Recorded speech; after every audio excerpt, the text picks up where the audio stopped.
ko gati jaboko fulati nafkar mali kumachura fi ansif mali fulati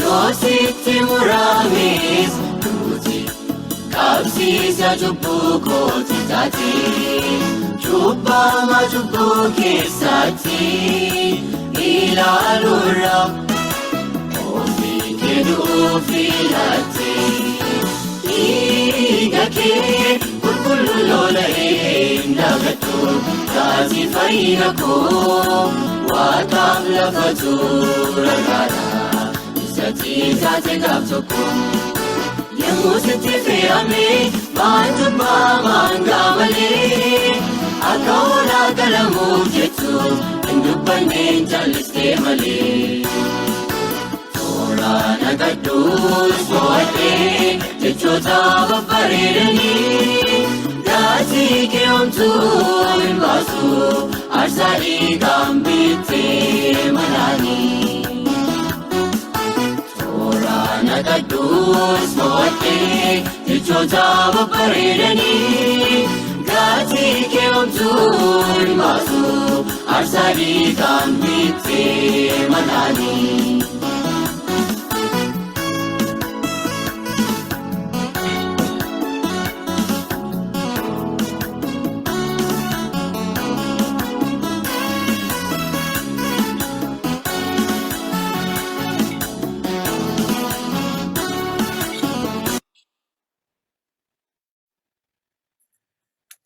Tole, akkam jirtu hundumti keessaniyyuu.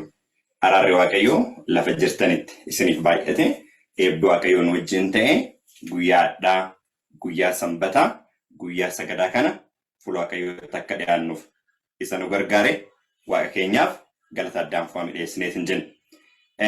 Guyyaan irraa guyyaa sanbataati. Guyyaa itti eebbi qulqulloota samiitiif ta'u cubbamoota lafarra jiraatanii samii wajjin hidhannaa addaa qabaniifillee guyyaa itti eebbi Waaqaa mirkanaa'eet hin jiru jechuudha. Kanaaf sanbata ofii fudhachuu keenya qofaa oduu hin taane keessummaa addaa Yesuusiin ofii fudhachuuf yeroo itti qophoofneet hin jennudha. Kanaaf waa'ee faaruu faarfanneetiif guddaa Waaqayyoon galateeffataati. Amma ammoo ergaa galgala kana wajjiniin gara laalluutti darbineet hin jenne jechuudha. Akkuma mata duree irratti tuquudhaaf yaale taajabdoota tajaajilaa fi fayyina kennaa jedha. Taajabdoota tajaajilaa fi fayyina kennaa. Kuni mata duree kana wanti filadheef tariitiif moor yoo keessa seennee laalleet hin jenne maaf mata duree kana akka filadheet hin jedhe booddeetti nuuf galeet hin jedhe jechuudha. Kanaaf macaafa qulqulluu keessaa bal'inaan wajjiniin ilaaluudhaaf yaalleet hin jenna. Yeroo kanatti wanti goonu macaafa qulqulluu dubbifanneet hin jenne jechuudha. Macaafni qulqulluun waan hundaafuu qajeelfama kenna waan ta'eef macaafa qulqulluu dubbifataa wajjiniin deemneet hin jenna. Garasitti uduun seennee yookaan yeroo seenneet hin jennu kallattiidhaan kadhataan jalqabna. Anas isin jilbeeffadha. Isin immoo haaluma isin hojjeteen fuula Waaqayyootti akka dhiyaattanii hin jettaniif isin affeereet hin jedha. Guddaas galateeffannaa ulfina addaan fuudhamee si dhiyeessina Waaqayyo abbaa kenna. Carraa nuu kennite hundumaaf maqaa gooftaa Yesuus Kiristoositiin galanni si haa ga'u. Ammallee dhugaa dubbii kan keetii nu barsiisi. Nullee fidheessiruuf kennu akka hin dandeenyuuf nu gargaara. Haala hundumaatu waadha. Sammuu keenya dhugaa keetiif dhugaa kellee sammuu keenya afati bahe. Maqaa gooftaa Kiristoos irratti kadhanna abbaa. Ameen. Tole, kutaalee darban ilaalaa turre keessatti kutaa tokko keessatti waa'ee cuuphaa wajjin wal qabatee wanti ilaallee jira. Itti aansinee ammootu tajaajila eenyuun tajaajilaadha. Eenyuun tajaajilaadha. Phaawulos gaafa Xiimotewositti ergaa kenneet hin jedhu ani maaliif ergamaa ta'e? Maaliif lallabaa ta'e? Maaliifan barsiisaa ta'e? Ergaan Phaawulos ittiin lallabaa ta'eef barsiisaa ta'eef akkasumas immoo ergamaa ta'eef maali ka jedhu wajjin ilaallee ture jechuudha. Nullee maaliif ergamaa taaneerra? Maaliif lallabaa fi barsiisaa taaneerra ka jedhu ergaan lallabaa sun maal inni ka jedhu adda baafnee ilaaluu qabna. Phaawulos waan lallabaa Xiimotewositti himeera. Xiimotewos illee karaa addaatiin ergaa kana fudhatee akka inni galmaan ga'eetiin jedha argina. Nullee kanatu adaraa nuuf kennameera jechuudha. Kanatu adaraa nutti kennameera jechuudha. Guyyaa irraa ammoo taajjabdoota yookaan ammoo eenyuun fuulduratti ilaalamaadha. Maaliin keenya tajaajilli keenya maaliin keenya fayyinni keenya deelii guyyaan nu goonu. Sababni isaa Phaawulos fuula ebaluu duratti jedheen fuula Waaqayyoo duratti fuula ergamootaa duratti fuula Yesuus Kiristoos duratti hadaraa si kenna dhugaa kana jedheen. Amma dubbiilee hadaraa jedhaman kana kennu kennaman kan Ximootoos kennaman kana anillee isinillee akka waan nutti kennameetti hadaraa goonee ilaalleetiin jenna jechuudha. Kallattiidhaan gara macaafa qulqulluutti isin deebiseetiin jedha. Dursa Phaawulos wanti nama ajaa'ibeen dhiibne tajaajila isaa eenyummaa ofii yeroo ibseetiin jedhu jalqaba eenyutu akka sawaame eenyuuf akka ergamaa ta'eeru adda baasee kaa'aa jalqaba.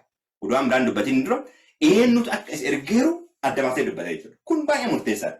Sababni isaa nama tokko ergaa isaa fudhachuu dhabuun dura eenyummaa namicha sanii beekuu baay'ee barbaachisaadha. Lammaffaa eenyummaa isaa eenyutu erge ergaan kun maddi isaa eessa kan jedhu beekuun baay'ee murteessaa jechuudha. Nullee hadhaa dhugaan ittiin lafa kanarra ittiin jiraataa ittiin tajaajilaa waldaa keessallee ittiin deddeebi'aa eenyuun biraan nu dhufe akkamiin nu bira dhufe waan jiru beekuun baay'ee barbaachisaa. Sababni isaa galmi kennallee waan beeknu san ta'a waan ta'eef Waaqayyo bara wallaalummaa keenya nutti laakkaa'u dhugaadha. Roomee boqonnaa 1 lakkoofsa 18-19 yeroo dubbiftanii hin jettanii waa'ee Waaqayyootiif beekuun kan namaaf danda'amu hundinuu ifa ta'ee mul'atee jira. Uumama keessaa namni Waaqayyoon beekuu hin danda'a. Kana jechuun namni Waaqan beeku jedhee waan itti sabatu hin qabu jechuudha. Waan itti sabatu hin qabu. Kiliiri wanti hundinuu jechuudha. Nu warri macaafni qulqulluun nuuf kenname carraan dabalataa nuuf kenname ammoo maal arganneet hin jenne carraa dabalataa arganne jechuudha. Kanaaf Phaawulos ergaa isaa eenyurraa fudhate Phaawulos yookaan akkamitti ergaa kana fudhateet hin jedhe ka jedhu argineet hin jenne jechuudha. Inni jalqabaa tokkoffaa Ximootoos boqonnaa 1 irratti Phaawulos akkas jedhee jalqaba. Yeroo jalqabeet hin jedhu. Maal jedhee jalqabaa?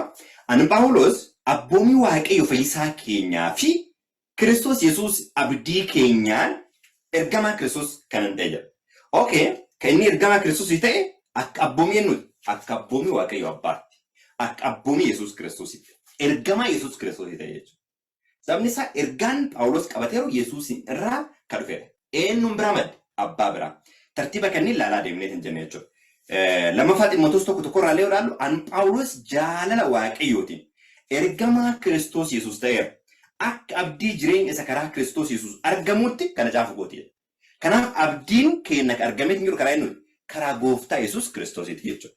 Kanaaf kana caafu gootee jedhee dubbateet hin jedhe jechuudha. Amma ergaan isaa akka jaalala Waaqayyo abbaatitti tajaajilaa yookaan ergamaa gooftaa Yesuus Kiristoos ta'eera jechuudha Phaawulos yeroo dubbatu. Argitanii kana ergaan isaa eessaa akka dhufe akkamitti akka isa bara ga'ee dubbatee hin jedhe jechuudha. Lammaffaa Ximootoos boqonnaa 1 lakkoofsa 2 irratti tokkoffaa Ximootoos 1 2 irratti immoo maal dhaameet hin jedha? Nagaa dhaama jechuudha. Erga abbaa isa erge adda baasee dubbatee ka'een booddee nagaa abbaa isa erge san biraa isiniif haa ta'u jedhee dubbatee hin jedhe jechuudha. Gara Ximootiyoos isa dhuguma amantiidhaan ilma koo ta'eetti caafuu kooti. Waaqayyo abbaan Kiristoos Yesuus gooftaan keenyas ayyaana araara nagaa siif haa kennu jedhan. Eenyuun biraa dhufe jedhaa? Waaqayyo abbaan keenya gooftaan keenya Yesuus Kiristoosis ayyaana araara nagaa siif haa kennu. Lammaffaa Ximootiyoos irratti illee ergaa lammaffaa irratti illee haa ga'u gara Ximootiyoos ilma koo isa jaallatamaa. Waaqayyo abbaan Kiristoos Yesuus gooftaan keenyas ayyaana araara nagaa siif haa kennu jedhee dubbatee hin jedhe jechuudha. Kanaaf ergaa isa erge yookaan immoo isa aboo isa irra qabu isa maddi ergaa isaa biraa dhufe erga dubbatee ka'een booddee itti aansee maal dubbatee hin jedhe? Nagaa dhaameet hin jedhe jechuudha. Itti aansee nagaa dhaameet hin jedhe. Ammallee nullee jalqaba ka beekuu qabnu maddi ergaa keenyaa eessa? Eenyu irraa dhufe kan jedhu beekuun baay'ee barbaachisaadha. Maddi ergaa keenyaa eessa? Eessaa dhufe? Achiin booddee ammoo eenyuuf tajaajilaa taaneera? Ka ta'u ka jedhu dubbii kanneen beekuun baay'ee barbaachisaadha. Okay, itti aansee yaadni jiru adaraa itti kenna jechuudha. Erga nagaa kana dhaamee ka'een booddee maal akka barsiisaa ture kaleessa laalleera. Maaliif akka inni barsiisaa ta'e maal akka inni lallabaa ture itti meera Ximootiyoos. Amma ammoo maal itti kenneet hin jedhaa? Hadaraa dubbii si kennaa yookaan fuula eenyu dura si kenna. Inni jalqabaa baay'ee barumsa guyyaadhaa macaafa qulqulluu kitaaba furaarraa illee ilaalla jechuudha. Tokkoffaa Ximootiyoos boqonnaa 6 lakkoofsa 13 irratti fuula waaqayyo isa wanti hundinuu akka jiraatu godhu. Waaqayyo isa wanti hundinuu akka jiraatu godhu. Karaa biraatiin uumaa jechuudha. Fuula Kiristoos isa Phaanxoos Philaaxoos duratti amantiidhaaf ba'eessa godhee dhugaa ba'e duratti kanatti jaafuu goote. Philaaxoos duratti maal jedheen? Ati eenyu jennaan maal jedhee dubbateen isaa? An dhugaadhaaf dhugaa ba'uufan dhaladhe jedhaan. Wangeela Yohaannis boqonnaa 18 lakkoofsa 37 dubbisuu dandeettan. Dhugaadhaaf dhugaa ba'uufan dhaladhe jedha Kiristoos yeroo dubbatee jiru jechuudha.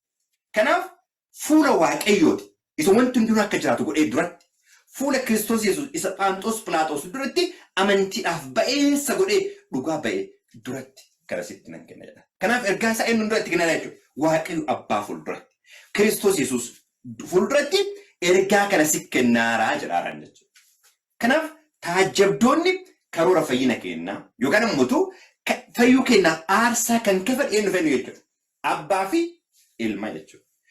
Waaqayyo abbaan tokko calma isaa kennu biyya lafaa jaalata. Ilmi hoo lubbuu fi dabarsaa kennutti biyya lafaa jaalata.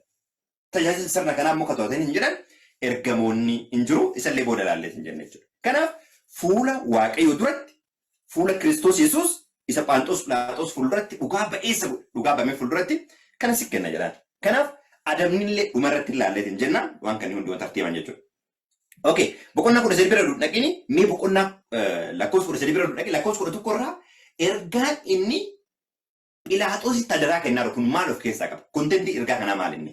Adaraa jedheen jechuudha. Lakkoofsa 11 irraa ati garuu yaa nama waaqayyoo jedhaan. Eenyuun? Ximootewoos yaa nama waaqayyoo. Kana hundumaa irraa fagaadhu. Qajeelinaaf akka nama waaqayyootti jiraachuudhaaf amantiidhaaf jaalalaaf obsaaf gara laafummaadhaaf dhama'e. Okay, tuqaaleen kunniin tuqaalee baay'ee murteessoodha. Inni mee jalqabaa ilaali. Qajeelinaaf. Qajeelaa ta'u jechuudha fuula waaqayyoo. Kan mudaa hin qabne ta'u jechuudha. Kanaaf dhama'ee jedheen. Inni biraan nama waaqayyootti. Akka nama waaqayyootti jiraachuuf. Akka nama waaqayyootti. Yoo dubbatu dubbii isaatiin. Yoo nyaatu nyaata isaatiin. Yoo uffatu uffata isaatiin. Akka nama waaqayyootti. Akka nama biyya lafaa kana oduu hin taane akka nama waaqayyootti maal ta'e jedheen jiraachuudhaaf dhama'e jedheen. Kan biraa immoo amantii kaleessa illee ilaallee irra kan kaleessa dura jechuudha. Amantii. Amantii isa jedhu Kiristoos maal jedhaa amantii irratti waaqayyootti amanaa anatti illee amanaa jedha. Kanaaf amantii isa dhugaa kanarratti illee maal ta'e jabaadha. Isa ayyaanni jaalalli nagaan biraa madda jedhee gubbaarratti waaqayyo abbaa biraa akkasumas Kiristoos Yesuus biraa jedhee dubbatee jedhe jechuudha. Inni biraa immoo obsa. Maal jedhe Kiristoos biyya lafaa keessa amma jirtani rakkina qabdu. Garuu jabaadha ammoo heera isinillee mootu jedhu. Jabaadha ni jedhu obsaan danda'aa kan jedhu of keessaa qaba jechuudha. Gara laafummaadhaaf dhama'ii jedhaan. Gara laafummaadhaaf. Kunneen akkaataa itti namni waaqayyo tokko ittiin jiraatudha jechuudha. Echi itti aansee lakkoofsa 12 irraa wal'aansoo amantii isa gaarii sana jabeessi qabi jedhaan. Amantii keessa maaltu jiru? Wal'aansoota jira. Wal'aansoo amantii. Wangeela Yohaannis boqonnaa 16 lakkoofsa 1-3 dubbisuu dandeettan. Akka karaa irraa hin gufanneefan kana sitti hima jedhaan. Duuka buutota akkas jedheen Kiristoos. Akka karaa irraa isin hin gufachiifneef kana isinitti hime jedheen. Lakkoofsa 3 irratti immoo manneen sagadaa keessaa isin baasu caalaa dhumatti yeroo ittiin argisaniin dhufa kan wanti godhaniif anas abbaa koos waan hin beekneef. Amantii dhugaa waan hin qabneef jechuudha. Garuu waldaadha. Gina amantii dhugaan jiru sababni isaa amantiin dhugaa inni qabanuudha. Waaqayyotti amana anattis amana. Waaqayyoon ni jedhee abbaa isaatti lakkoofsa nama arga jechuudha. Kanaaf mana qulqullummaa keessaa isin baasu isin ari'u. Yeroo itti isa ajjeesan illee dhufu. Kan wanti godhaniif anas abbaa koos waan hin beekneef jedhee dubbate jechuudha. Kanaaf wal'aansoo amantii san jabeessi qabi. Wal'aansoo amantii isa gaarii san jabeessi qabi. Jireenya bara baraa harka keessa galfadhu. Jireenya bara baraa harka keessa galfadhu. Wangeela Yohaannis boqonnaa 13. Si waaqayyo tokkicha isa dhugaa isa ati argite gooftaa Yesuus Kiristoos hin beekuun maal jedha? Jireenya bara baraa jedha. Boqonnaa 6 jedha. Boqonnaa 2 irratti immoo Ximootewoos maal jedha? Ximootewoos isa tokkoffaa boqonnaa 2 irratti waaqayyo tokkicha jedha. Inni namaaf waaqayyo gidduu jiru tokkicha. Innis Kiristoos Yesuus isa nama ta'e mul'ateedha jedha. Kanaaf kun jireenya bara baraa harka keessa galfachuudha obboloota. Tokkummaan keenya inni wajjin kana Yohaannis kan dubbatu. Abbaa wajjin ilma isaa Yesuus Kiristoos inni wajjin jira. Kanaaf kun jireenya bara baraa harka keessa galfachuudha obboloota ko. Jireenya bara baraa. Mata duree jireenya bara baraa jedha. Wangeela Yohaannis 13 si waaqayyo tokkicha isa dhugaa isaatti ergite gooftaa Yesuus Kiristoos hin beekuun jireenya bara baraati jedha. Kanaaf jireenya bara baraa harka keessa galfadhu. Isaaf waamamtee jedha. Kanaaf lallabaa ta'e kan jedhu lallabaa kutaa jalqabaa yoo carraa argattan laala. Dhuga baatuu baay'ee duratti amantii kee ba'eessa gootee beeksifteetta jedha. Dhuga baatuu baay'ee fuulduratti amantii kee ba'eessa gootee beeksifteetta. Jireenya jiraachuu qabna. Amantii amanuu qabna. Akkasumas immoo jireenya bara baraa keessa galfachuu itti meetiin jedhe jechuudha. Erga kanatti meeqa hin booddee lakkoofsa 13 irratti fuula waaqayyoo duratti kana jedheen. Isa wantoonni hundinuu biraa uumame. Waaqayyo isa uumaa ta'e. Akkasumas immoo fuula gooftaa Yesuus Kiristoos isa Pheenxoos Pilaaxoos fuulduratti dhugaa ba'ameef duratti kana sitti hima jedhee. Hadaraa sitti kenna jedhee. Kanaaf taajjabdootatu jedhee jechuudha. Mee lakkoofsa 14 irraallee gallaallee ergaa isatti himameetiin jedhe kana. Lakkoofsa 14 irratti amma gaafa gooftaan keenya Yesuus Kiristoos deebi'ee mul'inatti dhufutti. Cimini kan kee, obsaan danda'uun kee, nama waaqayyoo ta'uun kan kee. Kunni nagahoomitti jedhaa. Amma gooftaan Kiristoos deebi'ee dhufutti jedhaa. Sababni isaa rakkina guyyaa gaafsanitti maal ta'a jechuudha. Itti fufaa jechuudha. Waan addaan citu miti jechuudha. Waan addaan citu miti jechuudha.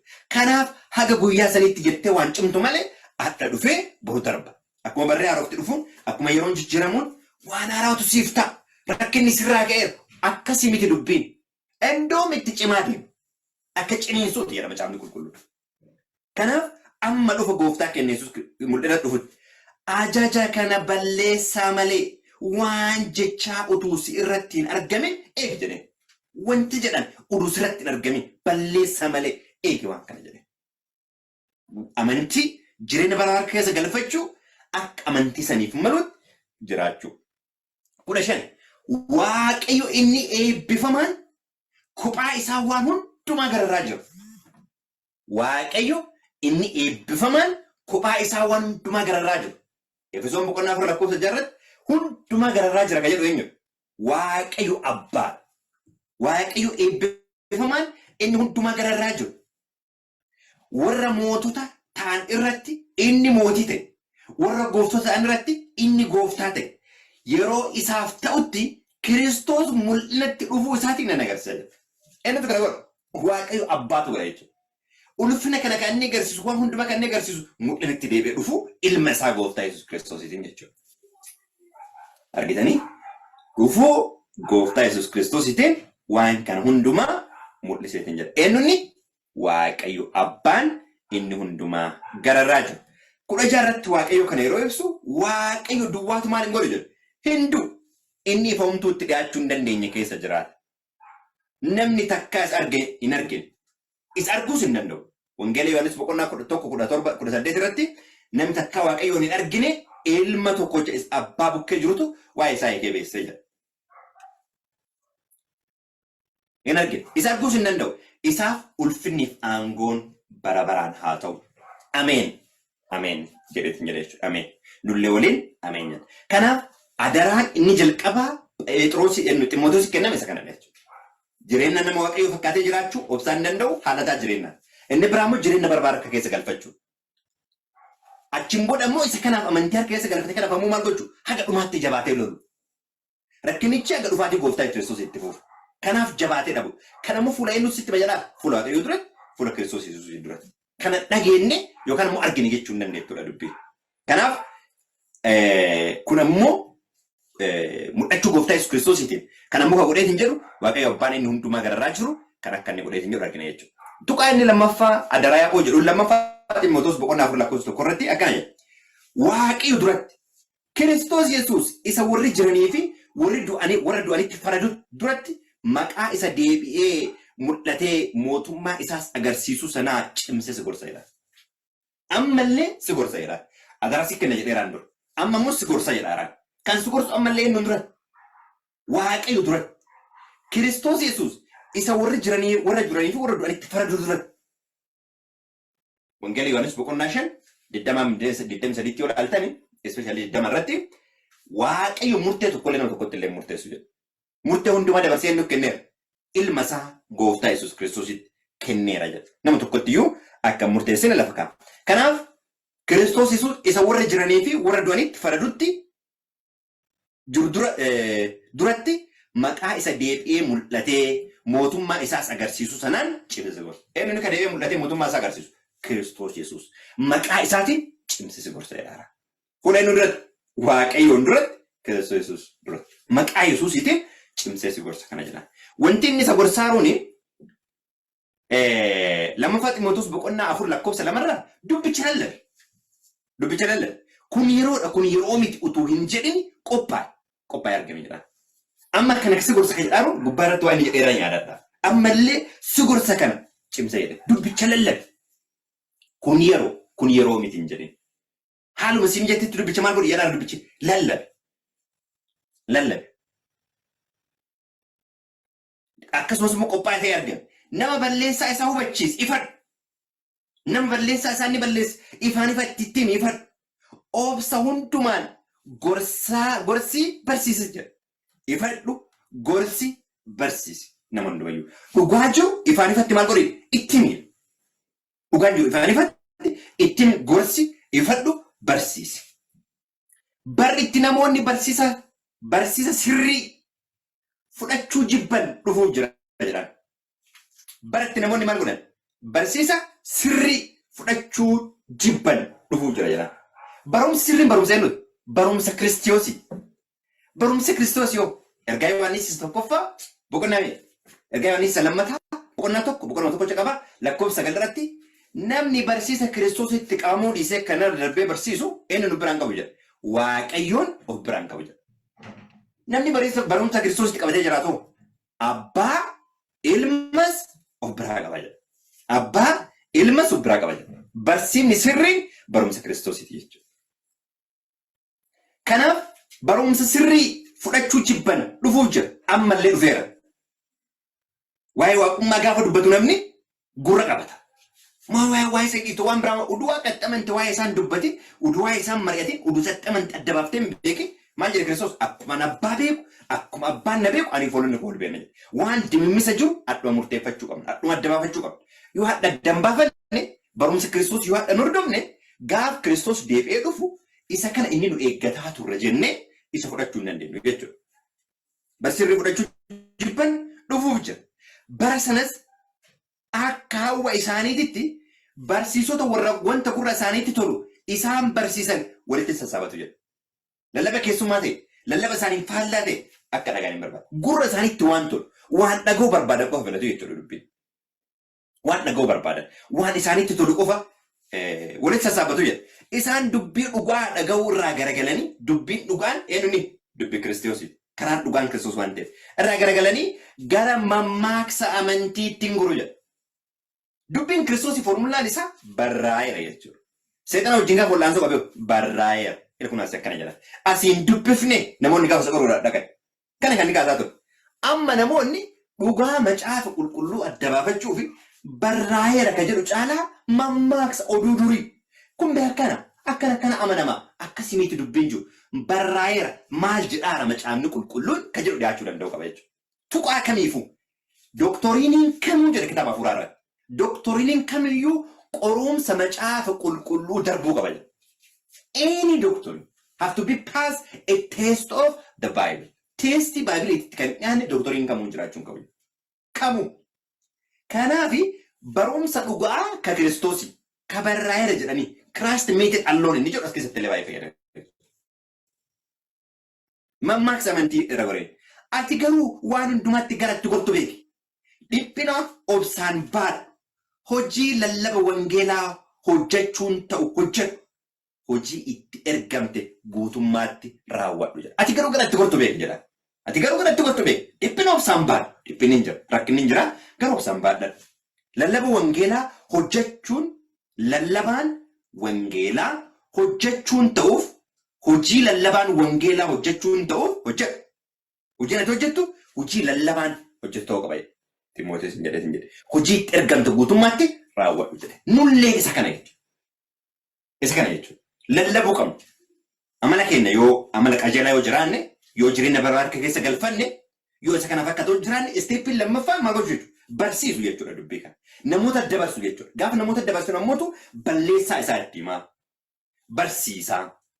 Akkasumas dhugaa itti himaa waan kana fagoon. Kun ammoo rakkina baadhachuu hojii sababni isaa namoonni barsiisa dhugaa yeroo itti jibban dhufu waan gurra isaaniitti tolu yeroo filatanii dhufa jedhan tartiibaan yeroo itti kaa'u argineeti jennee jechuudha. Ittaane erga jireenya bara keessa galfannee erga amala samiidhaaf ta'udha erga kana lallabnee jennee kan hin booda ammallee hadaraa tuqaa sadaffaa kabraa hadaraatti kenneeti jennee jechuudha. Tokkoffaa Xiimotewos boqonnaa 5:21 seerata kana wal caalchisuu malee namoota tokkos utuu lookiin akka eegduufi Waaqayyoon duratti Kiristoos Yesuusiin duratti ergamoota Waaqayyo warra fo'aman durattis kaksiisee sitti dabarsuu gooti jedha. Kaksiisee ifa godhee fuula inni duratti fuula Waaqayyo duratti fuula Kiristoos Yesuus duratti fuula ergamoota duratti ergamoonni amma sarvisii tajaajilaa akka maal godhanii jechuudha. Ka observii godhanii ka to'atanii jechuudha. Isaan duratti sitti majalee. Amma tajaajila waaqummaa keessatti ma'een argaarra jechuudha. Ka to'ataa abbaan hin jira Kiristoos Yesuus hin jira kunoo ergamoota Waaqayyooti jechuudha. Kana ala qaamni biraa ka dhimma tajaajila kennaa keessatti qaamni ka biraa ka to'atu jiru. Kana hundumaa akka ittiin tokko taanu maali? Hafuura qulqulluun. Hafuura qulqulluun. Abbaan hafuura qulqulluun qaba, Kiristoos hafuura qulqulluu qaba, ergamoonni qulqulluun hafuura qulqulluu qabu, nullee hafuura qulqulluu qabaanneeti sisteemii tokkocha keessa taanaa jechuudha. Hafuurri qulqulluun qaama kophaatti sagadaniiti miti. Qaama kophaatti akkasii waaqeffataniiti miti. Hafuura Waaqayyo abbaati hafuura qulqulluu. Hafuura ilma isaa gooftaa Yesuus Kiristoos ka abbaan ilmaa kenne ka ilmi nuu kenne jechuudha. Kanaaf abbaan hafuura qulqulluu qaba, mana qulqullummaati, Kiristoos hafuura qulqulluu qaba. Akkasumas ergamoonni qulqulluun hafuura qulqulluu qabu, nullee hafuura qulqulluu qabaannee hafuurri keenya hafuura isaa wajjin walii galee jechuudha. Sisteemii laayinii tokkocha irra galleetiin jenne jechuudha. Baay'ee gaarii. Kanaaf kana sitti beekni hin jira jedha. Mee ergaa inni Xiimotewosiin utuu loogini kana godhi jedheeni hin argina. 17 irraa manguddoonni warri ba'eessa godhanii hojii waldaa geggeessanii addumaan immoo warri lallabaa fi barsiisatti dadhabanii hojjetanii gatii dadhabbii isaanii dachaa 2 ulfinaan argachuun isaaniif ta'a jedheen. Amma tajaajila kana keessatti warri hirmaataniitiin jedhanii gatii dadhabbii isaanii maal gochuu qabu? Argachuu qabu jedheen. Kan akkasii ilaale jedheen. Warroonni yeroo ofii lallabaan barsiisaan tajaajila yeroo ofii as keessa of eeggannaa guddaachuu maal barbaachisa. Namoonni maallaqa waldaa fayyadaman yookaan ammoo gargaarsi waldaa irraa isaaniif godhamu namoota oduu hojii ofiin hojjetin waan takkatti wanti kiyya jedhamu wanti oduu hojjetin tajaajila waaqaatiif jireenya ofii dabarsanii kennanidha. Macaafni qulqulluun akka jedha. Lallabaaf barsiisa hojii waldaa hojjechuun dabarsanii warra of kennan. Dadhabbii hojjetan dachaa 2 sanuu ulfinaan isaaniif kennidha. Kun waldaa keenya keessa baay'ee beekameeti namoonni tajaajiltoota gargaaranii hunduu hojii ofii jiraataa yookaan dabasu qofarra laata. Namni dhuunfaallee isaan kanneen gargaaruu qabatee hin jedhamu. Okay. Waaqayyoon akkasii akka godhan nama gargaaru. 18 irratti caaffanni qullaan qotiyyoo sirbisiisu irra jiru afaan isaa hin hidhinii hin jedha. Akkasumas hojjetaan gatii dadhabbii isaa argachuun hin ta'aafi kan jedhu barreeffameera jedhe. Kana uduulloogiin hojjedhu jedhe. Adallee geggeessitoonni waldaa waan akkanaa kana uduulloogiin ulfinaan godhuu qabaatan hin jedhan jechuudha. Dhuga baatuun 2 yookiis 3 yoo qabaatte malee hadheessaa manguddoo tokko irratti dhiyaate hin fudhatan. Waldaa keessa kun wal hadheessa, kun ebaluu akkas ta'eera jedha, kun wal hamata, kun maqaa horii wal balleessa, kanarraa kan ka'e nama hidhaafaatti kan wal galchattu jiru. Ragaa 2 yookaas 3 argatte malee maqaa balleessaa nama tokkocharra raawwatamu hin fudhatini jedha. Namoonni geggeessaa irra jirtan qajeelfama kana fudhachuun baay'ee barbaachisaadha jechuudha. Lakkoofsa 20 warra cubbuu hojjetan immoo warri hafan akka sodaatanitti hundumaa duratti ifadhu jedhaan ifaan ifatti ittiin cubbuu yoo jiraate immoo. Adda namni cubbuu namatti himu cubbuun dubbatu. Sababni isaa yoo cubbuu dubbate waan biraatu hafa waan ta'eef. Kunniin of eeggannaadhaan darbuu qabu jechuudha. Nama tajaajilaa ta'e adda ba'e tokkorraa eeggamuu qabu tuqaalee kanneen. Tuqaalee kanneen. Ofii adda ba'uu qajeeluu ta'uu qaba. Jireenya baraa keessa galfachuu qaba. Kanaaf shaakala keessa seenuu qaba. Irraan kaafamuu lallabuu qaba. Tajaajiluu qaba. Rakkinichi dhufu ammoo gaga dhumaatti akkatti fudhadhee adda baasee beekuu danda'u qaba. Inni lammaffaan immoo namoota tajaajilaa irratti akkamitti akka isaan bulchullee qajeelfama kana beekuu danda'u qabaatee hin jedha jechuudha. Tartiibni ergaa kuni uumama irraa jalqabee mul'ata gaaga mul'ataatti illee tokko jechuudha.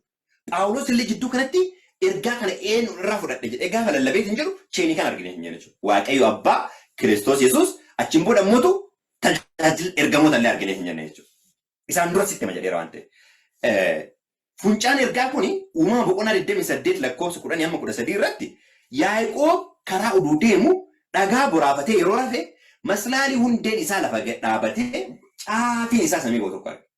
Maslaalee kana gubbaarra eenyutu ture? Waaqayyotu ture. Maslaalichi kun eenyuun bakka bu'a ture? Kiristoos Yesuusiin bakka bu'a ture. Ergamoonni Waaqayyoo immoo irra ol koran gadi bu'u turanii jedha Macaafni Qulqulluun. Baay'ee gaarii. Kanaaf Yaaqoob lafa jira.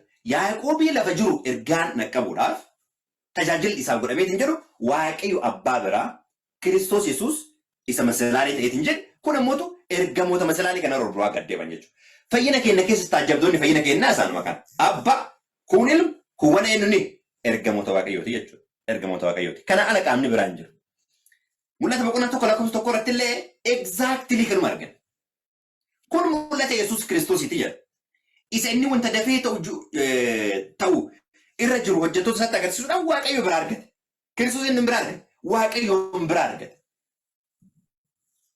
Inni ergamaa isaa waaqarraa ergee hojjeta isaa inni itti beeksise. Yohaannis itti beeksise. Yohaannis Yaaqoob. Ergamoonni jiru. Kiristoos maslaalichi kakuu moofa keessa illee jira. Gubbaarra kan jiru immoo Waaqayyo. Cheeniin uumamaa jalqabee haga mul'ataatti tartiibni ergaa jiru isa kana. Gidduu kana keessummaa ta'e tariitii maqaa biraallee qabate maqaa waaqaallee qabate gidduu kana kasee Kiileer. Waaqayyo dhala namaa akka wajjin wal qunnamu karaa ilma isaa karaa Kiristoosii qofa. Kun ammoo tajaajila ergamootaati. The only jedhama kitaabni hafuura yeroo dubbatu. Only through Christ and the angels. Kana qofa miti.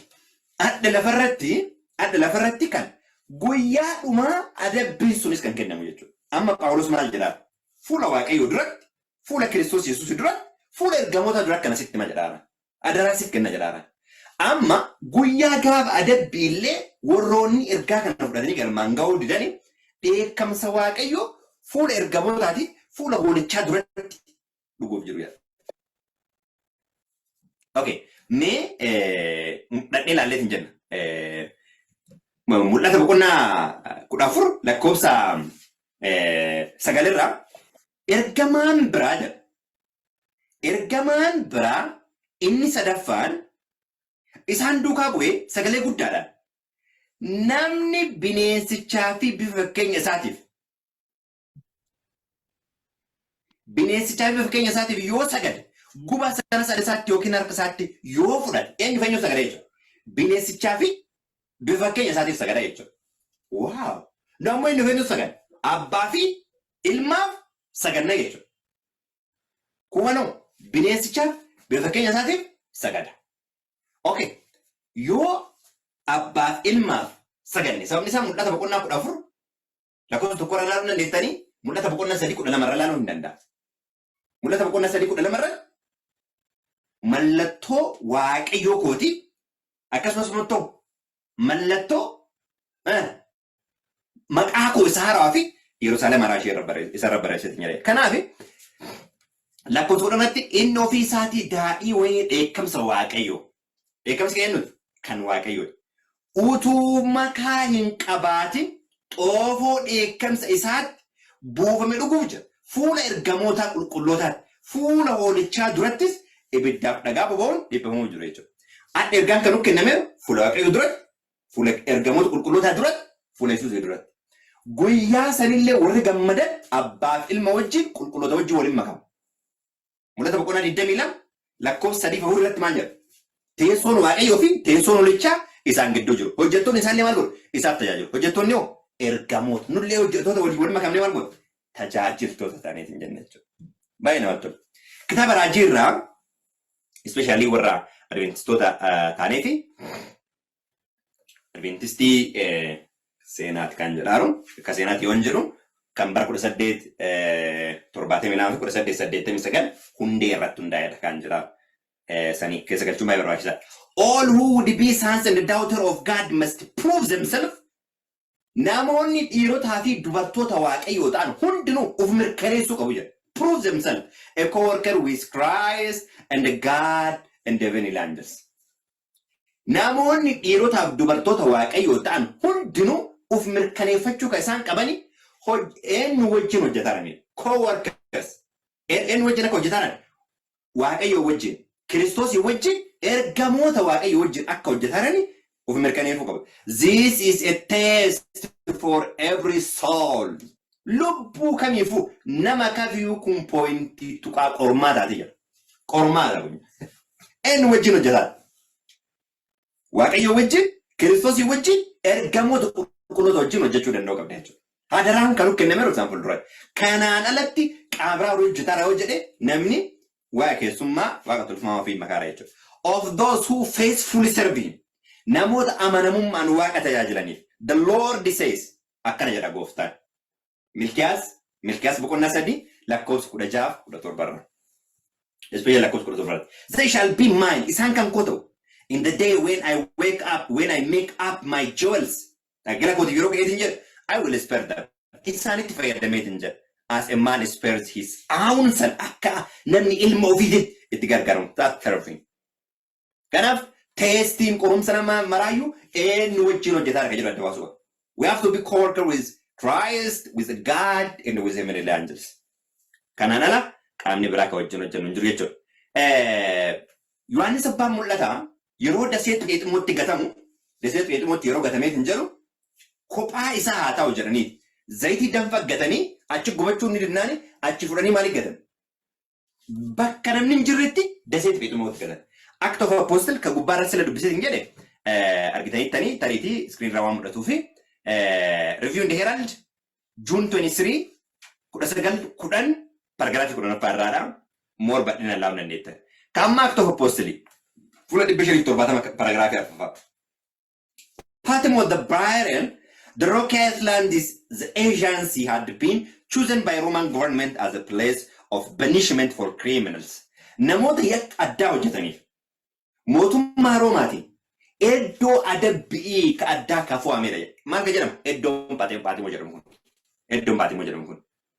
But to serve God, this gloomy abode became a great gate of heaven. Tajaajila waaqaatiif garuu iddoon kuni karra samii ta'eef jedhe. Gate of heaven. Ajaa'ib. Inni kophatti akkaafuuf namni tokkollee akka itti dhufneef kun godhan. Garuu iddichi maal ta'eef jedha macaan qulqulluu yeroo dubbatu. Balbala samii ta'eef jedha. Balbala samii ta'eef jedha. Here, shut away from the busy scene of the life and from the active lovers of the former years. Haala jireenya busy ta'e ka qara kalees itti rakkatu irraa maal ta'e jechuudha. Adda bahe. Iddoo tasgabbii ta'eef jechuudha. He had a companionship. Gubbaarra maal jenne kaan? Co-workersi. Companionship with God and the Christ and the heavenly angels jedha ammallee. Inni tokkummaa inni wajjin godhate. Waaqayyo wajjin, Kiristoosii wajjin, ergamoota qulqulloota wajjin godhate jedha. Isa kana Phaawulos fuula Waaqayyo duratti, fuula Yesuus Kiristoosii duratti, fuula ergamoota duratti adarasi kenna jedhe isaan jechuudha. Isaan wajjin maal ta'e jechuudha? Companionship uumate jedhe. And from them he received instruction from the church for all future time.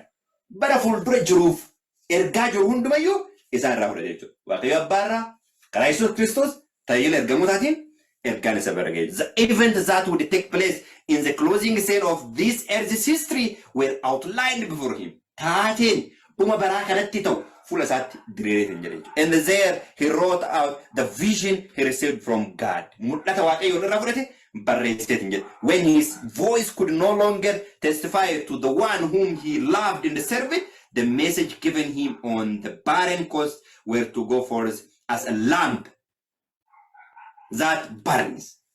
Akka shaamaa ifuutti ergichi maal ta'e jedhe.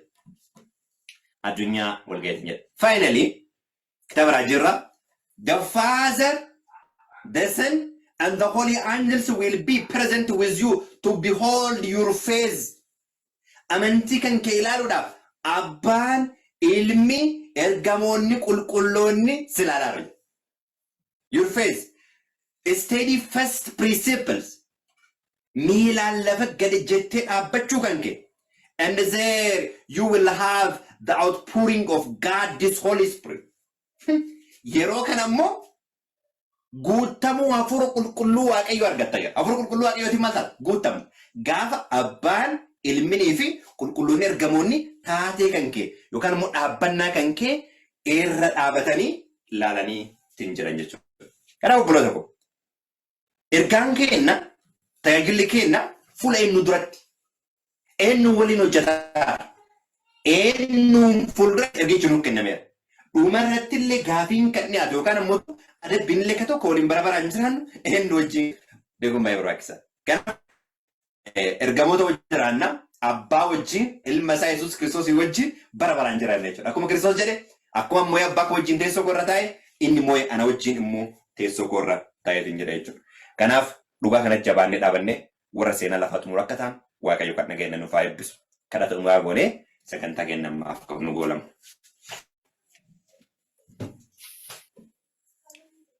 Guddaa si galateeffannaa ulfina addaan fu'amis si dhiyeessina. Carraa nu kennite hundumaafu jiraachuu keenya karaa ilma keessa mirkaneessiteef galanni isaa ga'u.